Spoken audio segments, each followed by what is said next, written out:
The Bantus, the Abagusii. Alright, at your request, we will discuss a Western Bantu group. Which one? Well, according to the KCSE national syllabus, Abagusii. Nice way of choosing. If I remember correctly, they came into Kenya from Mount Elgon, moving southwards towards Lake Victoria. Hey, I didn't even have to ask. Nice. What else? They were pushed by the Luo away from the lake and Kisumu regions until they finally settled in present-day Gusii Highlands. Great memory.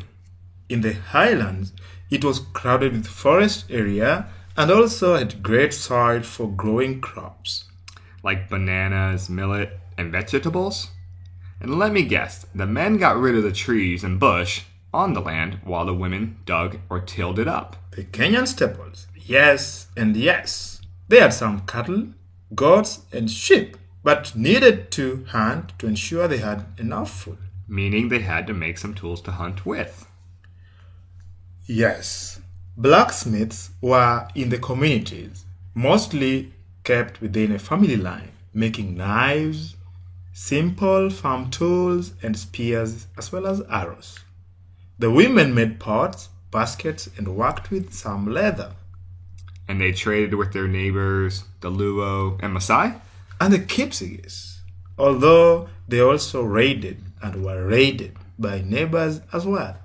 You mean raiding like attacked for their crops, livestock, or property? Yes, and protecting against raids were major duties of warriors in all groups of Kenya, especially the Abagusii.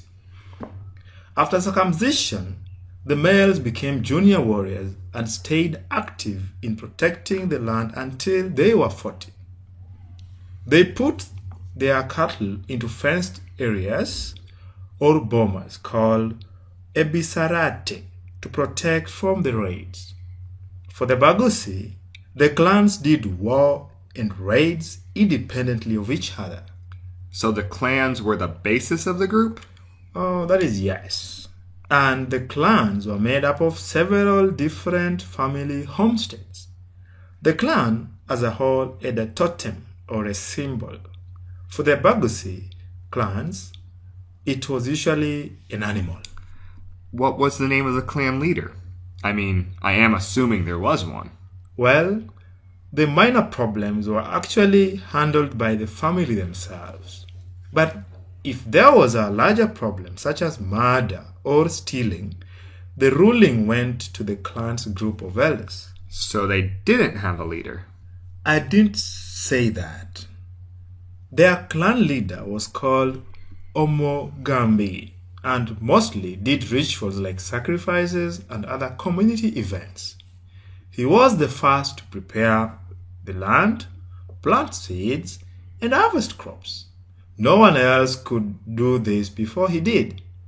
He even had a special seat called Egetumbe and even a crown called Chindogote. So he was mostly a symbol, or did he make judgments? He did weigh it on the justice side of leading, but was held by the elders called Abagaka by Gesaku. Religion was also an important part of the Abagusii group, and he played a large role. The Abagusii believed in a god called Enkoro, who lived in the sky.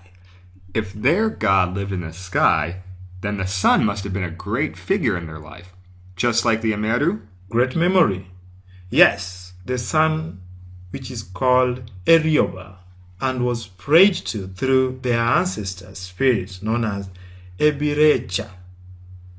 These spirits, Ebirecha, would display their feelings through dreams and diseases. It was up to the Omoragori to decide what action should be taken. What do you mean, action? Well, if disease was spreading, then a sacrifice of God might need to take place. Each family had personal sacrifices that the head, usually the father, would conduct.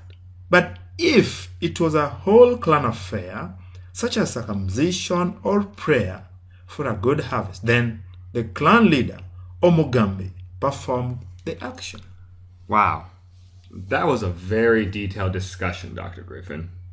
Now, are you done? Is it my turn yet? Your turn? You got to talk so much that I now want to explain the nihilist organizations. Of course. Is there any chance we can go over them tomorrow? My wife is still mad at me. I forgot to pick the kids up from school. You need to write things down to remember them, Doctor. And that is fine. Prepare to listen tomorrow. Okay. Okay.